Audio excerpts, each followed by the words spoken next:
اور اس کے بارے میں کہا جاتا ہے کہ پارٹیشن پہ یہ سب سے پاپولر کتاب ہے جس کا بہت سی لینگویجز میں ترجمہ بھی ہو چکا ہے.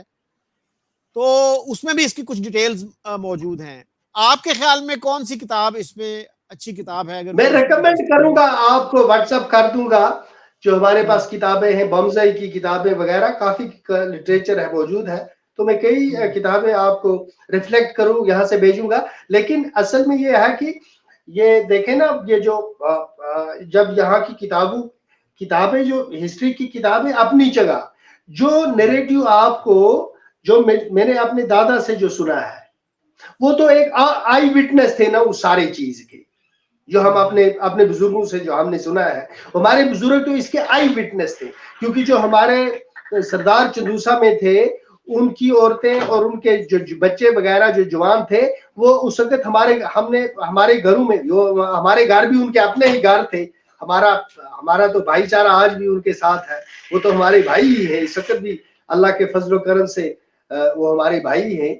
تو وہ ہمارے گھروں میں رہے، ہم جانتے ہیں کہ ان کے ساتھ کتنی زیادتی ہوئی. یا میں نے خود دیکھا جو یہاں سے پنڈتوں کا انخلا ہوا کشمیر سے، تو وہ تو میرے ہمسائے پنڈت کچھوا کے، ہم نے خود دیکھا ہے پنڈتوں کا انخلا ہوتے ہوئے.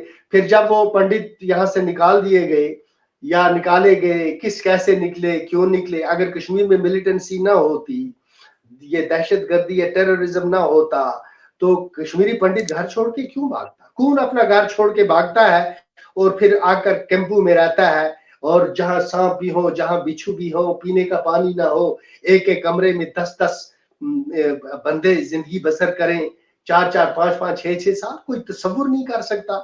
آپ سوچ سکتے ہیں کتنی تکلیف دہ زندگی گزارنی پڑی ہوگی. تو یہ کتابوں میں کہاں ڈھونڈتے ہیں شکیل صاحب؟ آپ آئیں کشمیر میں، دیکھیں کہ کشمیر میں جو 1990 کی سے ملیٹنسی جو شروع ہوئی، آپ آئیں، پنڈتوں کو چھوڑیں، سرداروں کو چھوڑیں، آپ آئیں یہاں مسلمانوں کا حال دیکھیں. میں انوائٹ کرتا ہوں کوئی بھی 3 آدمی جو کٹر پاکستان نواز آدمی پاکستان میں ہوں، مذہبی، آپ ان کو بھیجیں کشمیر میں میرے ساتھ، ان کی سیکیورٹی کی ضمانت میں دیتا ہوں. وہ آئیں اور لوگوں کو قرآن رکھیں اور ان سے پوچھیں کہ ملیٹنسی میں جموں کشمیر میں مسلمانوں کے ساتھ کیا حال ہوا ہے. یہ چھوڑیں، آپ بھولیں کہ سکھوں کے ساتھ یا پنڈتوں کے ساتھ کیا حال ہوا ہے. آپ مسلمانوں کی، میرے علاقے میں میرے کئی ہمسائے صرف اس لیے قتل کر دیے گئے کہ ان کا تعلق کسی سیاسی جماعت سے تھا. وہ انفارمر نہیں تھے، ملٹری پہ کام نہیں کرتے تھے. کسی کا کوئی میرا ایک ہمسایہ تھا، وہ پیپلز ڈیموکریٹک پارٹی جس میں ایم ایل اے بنا تھا، ہمارا اسٹیٹ سیکرٹری تھا، ایک بزرگ تھا 70 سال کا، شیخ محمد صادق، جمعہ نماز پڑھ کے باہر نکلا، گولی مار دی گئی. میرا دوسرا ہمسایہ ایک غلام محی الدین ڈار، اسی کے گھر میں کھانا کھایا اور نکلنے سے پہلے اس کچھوا میں رہتے تھے، نیشنل کانفرنس کے ساتھ تعلق تھا، ان کو گولی مار کے ہلاک کر دیا گیا. ہمارے ایک x M L A Ghulam رسول بھٹ صاحب تھے، حج پہ جا رہے تھے اور اپنے رشتہ دار کے پاس گئے تھے، بیٹی کے پاس یا کسی رشتہ دار کے پاس، کہ وہ رسم ہوتی ہے حج سے پہلے ملنے کی، ان کو ملنے گئے، گولی مار کے ان کو ادھری سڑک پہ مار دیا گیا. میرا ایک لیکچرر ہمسایہ تھا مختار کچھوا کا، وہ گھر آیا، کچھ معمولی ڈسپیوٹ فیملی کا تھا، ملیٹنٹ آئے، گرنیڈ اٹیک مارا، 5 کی 6 مر گئے، وہاں پر مر گئے. تو میرا ایک اور ہمسایہ تھا، 6 بہنوں کا ایک بھائی تھا، اس کو کہا، لطیف آباد میں وہ رہتا تھا، اس کو کہا کہ آپ مسجد میں جہاد کا اعلان کریں. اس نے کہا میں اتھارٹی نہیں ہوں، میں جہاد کا اعلان نہیں کر سکتا. اس کو اٹھا کر لے گئے، اس کو قتل کر دیا گیا.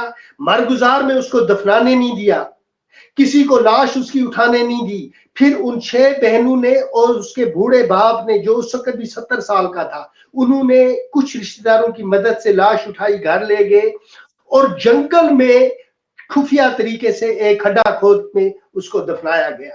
اور یہ ایک گھر کی داستان نہیں ہے، یہ گھر گھر کی داستان ہے.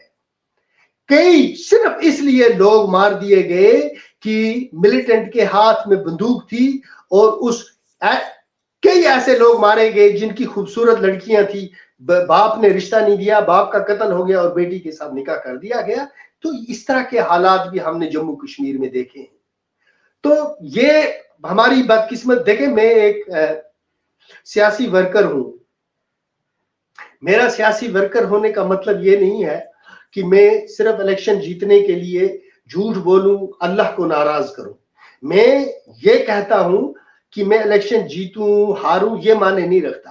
میں صرف جب اللہ کے سامنے کھڑا ہو جاؤں تو اس دن اللہ مجھے یہ سوال ضرور پوچھے گا کہ جو منصب تم کو میں نے دیا تھا اور جس ذمہ داری کے لیے میں نے تم کو پیدا کیا تھا, کیا تم نے وہ ذمہ داری پوری کی؟ تو جموں کشمیر میں جو پاکستان سے بندوق آئی ہے, اس نے جموں کشمیر میں جو عذاب برپا کیا ہے یہاں کے مسلمانوں پر اور یہاں کے غیر مسلموں پر, اس کا جواب دینا پڑے گا ان سب کو جو اس بندوق کے بھیجنے اور لانے کے ذمہ دار رہے. اچھا بیگ صاحب, اسی موضوع پر پچھلے دنوں ایک فلم بنی تھی دا کشمیر فائلز, اس سے بڑی کنٹروورسی بھی ہوئی. آپ کیسے دیکھتے ہیں اس فلم کو؟ میں نے وہ فلم دیکھی نہیں. میں کشمیر میں تھا اور کشمیر میں سینما نہیں ہے, تو میں ایمانداری کی بات بتاؤں, میں نے فلم دیکھی نہیں ہے. اور جو فلم دیکھی نہیں اس کے بارے میں میں یہ کہتا ہوں کہ میں آپ کو بتا سکتا ہوں کہ ہم نے بہت ظلم دیکھا ہے, ہم نے بہت بربادی دیکھی, ہم نے اس کنفلکٹ میں اپنی نسلیں کنزیوم ہوتی ہوئی دیکھی ہیں. ہم نے دیکھا ہے کہ سفرنگز کیا ہوتی ہیں, کریک ڈاؤن کیا ہوتا ہے, کراس فائرنگ میں پھنسنا کیا ہوتا ہے, ہڑتال میں پھنسنا کیا ہوتا ہے. تو ہم نے دیکھا ہے, میں خود اس کا وکٹم ہوں. تو میں خود اس فلم کا ایک کردار ہوں اور ایک ریئل پکچر کا, جو 30 سال چلی ہے فلم, 3 گھنٹے کی فلم میں کیا درد آپ بیان کریں گے. پنٹون کی داستان تو آپ نے دیکھی ہوگی. مسلمانوں پر بھی فلم بنے تو آپ دیکھیں کہ کشمیر میں جو پیچھے لوگ رہ گئے تھے انہوں نے کس طرح کے مظالم دیکھے ہیں, انہوں نے کس طرح کا ظلم اور بربریت دیکھی ہے, انہوں نے کس طرح کے وائلنس دیکھا ہے. تو ہماری فلم بھی دیکھ لیں آپ کبھی, ہم نے کتنی اس ظلم کو دیکھا ہے. اور دیکھیں, ذمہ دار بات ہے ریسپانسبلٹی کی. اس وقت پاکستان میں جو صورتحال ہے بلوچستان میں, اور جب بھی بلوچوں کی کوئی بات